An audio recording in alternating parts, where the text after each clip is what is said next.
Bienvenue aux nouvelles locales. Ici Claudine Chauveau-Tardif. La municipalité de Lac-Beauport a pris la décision de reprendre en charge la gestion complète de son camp de jour, la Feuille Verte. Après mûre réflexion, la décision de gérer le camp en régie interne plutôt que de confier ce service à un mandataire s'inscrit dans un souci de saine gestion des finances publiques. Outre les considérations financières, cette démarche a également pour objectif de bonifier l'offre d'activités et d'offrir un service de qualité en permettant une plus grande flexibilité pour répondre aux besoins des familles de Lac-Beauport. Dès l'été 2025, les camps de jour seront exclusivement réservés aux résidents de la municipalité, mais aussi aux enfants non résidents inscrits dans les 2 écoles Montagnac de Lac-Beauport. Cette mesure de réduction du nombre de jeunes favorisera une meilleure expérience lors des activités dans les infrastructures municipales, telles que le Centre nautique Georges-de-L'Île, le Parc du Brûlé ou encore le Parc Le Saisonnier. Pour en savoir davantage à ce sujet, rendez-vous au lac-beauport.québec. Et à Sainte-Brigitte-de-Laval, la ville est heureuse d'annoncer l'ouverture officielle des pistes de ski de fond et de raquettes sur le site du club de golf alpin. Les conditions, bien que typiques d'un début de saison, sont jugées acceptables pour accueillir les premiers usagers grâce aux récentes précipitations et à une accumulation satisfaisante de neige. Cette initiative, rendue possible grâce à l'entente conclue avec le club de golf alpin, marque sa 3e année consécutive. Le partenariat permet à tous les sportifs hivernaux de profiter gratuitement de ces installations. En général, les pistes ouvrent autour du 15 décembre selon les conditions météo et restent praticables jusqu'à la mi-mars. Vous retrouverez plus d'informations à ce sujet en visitant le sbdl.net. Et du côté de Stoneham et Tewksbury, c'est la dernière année du rôle d'évaluation triennale qui couvrait les années 2022, 2023 et 2024. Le nouveau rôle, qui couvrira 2025, 2026 et 2027, a été déposé en septembre dernier et entrera en vigueur le 1er janvier 2025. Le groupe Altus est le mandataire de la MRC de la Jacques-Cartier pour effectuer les travaux d'évaluation dans toutes les municipalités de la MRC, incluant les cantons unis de Stoneham et Tewksbury. Dans le cadre de la préparation du nouveau rôle d'évaluation, le groupe Altus a procédé à la révision de la valeur de chacune des propriétés situées sur le territoire de la municipalité. Cet exercice, communément appelé équilibration des valeurs, est prescrit par la loi sur la fiscalité municipale à chaque période de 3 ans. Visitez le villestoneham.com pour accéder au nouveau rôle d'évaluation. Saviez-vous que depuis 2 ans, le service incendie de Stoneham et Tewksbury est l'un des seuls de la région à offrir le sauvetage en espace clos de niveau 1 et 2? Il existe 3 niveaux de sauvetage en espace clos, le niveau 3 étant le plus avancé et pouvant être offert par le service incendie de la Ville de Québec. Qu'est-ce qu'un espace clos? Il s'agit de nombreux types de lieux restreints ou de petites dimensions présentant des risques pour la vie, tels que la présence de gaz toxiques, une baisse d'oxygène ou encore des poussières inflammables. Parmi les exemples courants, on retrouve les égouts, les stations de pompage, les silos et certaines machines industrielles. Ces espaces clos se trouvent un peu partout autour de nous et présentent souvent des environnements de travail à haut risque. Chaque année, des travailleurs doivent accéder à ces espaces pour des réparations ou des travaux de maintenance, notamment les équipes des travaux publics de la municipalité de Stoneham et Tewksbury. Il était donc essentiel pour le service incendie de développer des compétences spécialisées afin d'assurer la protection des employés municipaux et de tout autre intervenant travaillant dans ces milieux confinés. Lisez l'article complet à la page 18 du journal L'Écho du Lac. À partir de la mi-décembre, les grands froids débutent et font la vie dure à la tuyauterie pendant plusieurs semaines. Même si les conduites d'eau sont enterrées profondément, il est souvent difficile d'empêcher la glace de se former à l'intérieur. Si votre résidence présente ce problème, la majorité des cas résulte d'un chauffage inadéquat, de l'absence d'un fil chauffant ou défectueux et de courants d'air froid à l'emplacement des conduites d'eau de la maison. Si tel est le cas, il y aurait lieu de demander à un entrepreneur en plomberie ou à un spécialiste de dégeler les conduites d'eau. Une canalisation gelée n'est pas un problème que l'on traite à la légère. Que l'on prenne soi-même la situation en main ou que l'on requiert l'aide d'un plombier, c'est la rapidité d'intervention qui évite des dégâts, des désagréments et des factures salées. Apprenez-en davantage à ce sujet en lisant la page 16 du journal L'Entre-Guillemets. À la demande du ministère de l'Éducation, chaque centre de service scolaire doit mettre en place un plan d'engagement vers la réussite et de cela découle ensuite un projet éducatif propre à chaque école, valide pour une période de 5 ans. Le projet éducatif 2023-2027 de l'École des explorateurs contient les points suivants. La mission, la vision, les valeurs de l'école et plusieurs éléments en lien avec l'environnement interne et l'environnement externe du milieu et des enjeux à travailler qui sont évidemment accompagnés d'objectifs à atteindre à la suite de la mise en place de divers moyens à expérimenter auprès des élèves. La mission de l'école est d'instruire, de socialiser et de qualifier les élèves pour les rendre aptes à réussir leur parcours scolaire. Les 5 valeurs qui en sont ressorties comme étant les plus importantes à valoriser au quotidien sont le respect, l'autonomie, la coopération, la confiance en soi et la persévérance. 15 ans après son ouverture, la clientèle de l'École des explorateurs aura pratiquement quadruplé. Ceci apporte assurément des ajustements annuellement. Chaque année, les activités parascolaires offertes obtiennent un bon succès avec 30 % de participation. Depuis le début de l'année scolaire, les enseignants en éducation physique donnent aussi l'équivalent d'un cours par semaine à l'extérieur en plein air avec les élèves de 4e et 6e année. Pour obtenir plus d'informations sur le plan d'engagement vers la réussite de l'École des explorateurs, rendez-vous à la page 26 du journal Le Catrinois. Et du côté de Shannon, l'association Chasse et pêche Quatre-Chalacs a procédé pour une 2e année consécutive à une opération de nettoyage de la rivière Jacques-Cartier le 21 septembre dernier en lien avec la Journée mondiale des nettoyages. Avec la précieuse collaboration de la ville de Shannon, l'association Chasse et pêche Quatre-Chalacs a réuni un beau groupe de personnes pour retirer ferrailles et autres ordures de la magnifique rivière Jacques-Cartier. En tout, c'est 750 kg de rebut qui ont été amassés. Pour en savoir plus à ce sujet, visitez le www.4chalacs.com. Et si vous désirez obtenir plus de détails sur ce programme, visitez la page 6 du journal Shannon Express.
C'est lors d'un événement réunissant les lauréats et leurs familles que le préfet de la MRC de la Jacques-Cartier et maire de Stoneham et Tewsbury, M. Sébastien Couture, a annoncé l'artiste grand gagnant de l'édition 2024 du concours La carte de Noël régionale.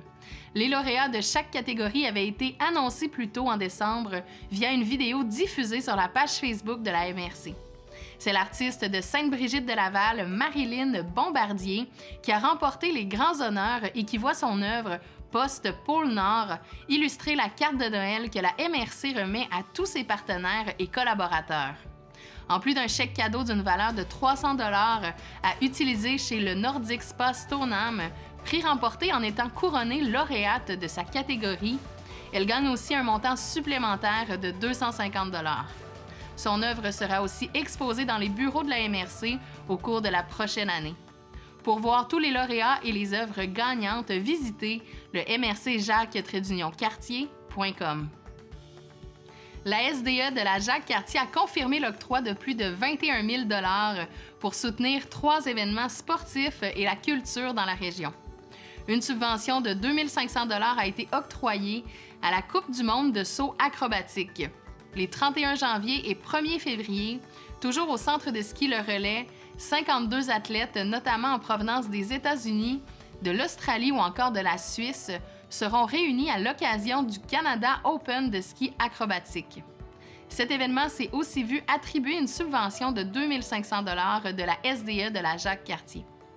Le centre de ski Le Relais sera aussi l'hôte du double Noram de ski acrobatique de saut, une série de 4 compétitions où 27 athlètes mettront à l'épreuve leur talent du 20 au 23 février prochain.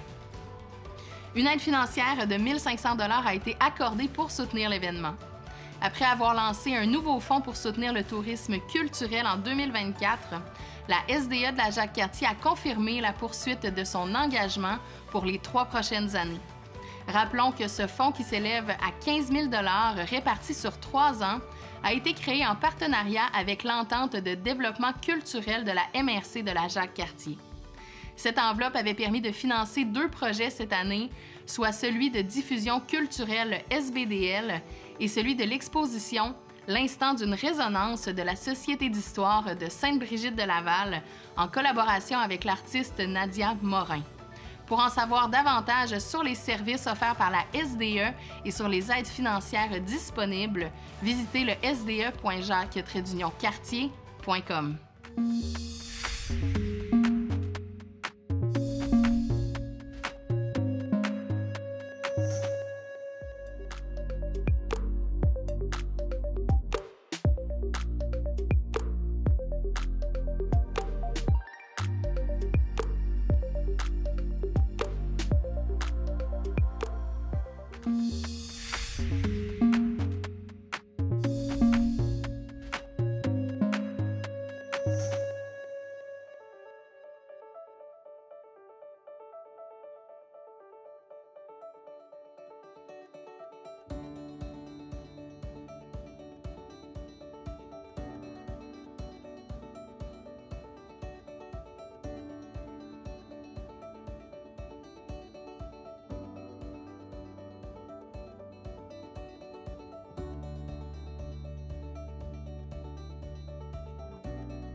Et maintenant, voici des annonces du babillard de ccap.tv. D'abord, la Chambre de commerce de la Jacques-Cartier est à la recherche de bénévoles engagés pour siéger sur leurs divers comités afin de faire rayonner les entreprises du territoire. Ça vous intéresse? Alors faites-leur parvenir votre candidature à l'adresse info@ccjacquescartier.com. Ensuite, la municipalité de Lac-Beauport a mis tout en œuvre pour préparer l'anneau de glace et les patinoires du parc Carrier-Chamberlain pour la saison hivernale. Pour connaître l'évolution des conditions de glace, consultez le lac-beauport.québec ou encore suivez la page Facebook de la municipalité.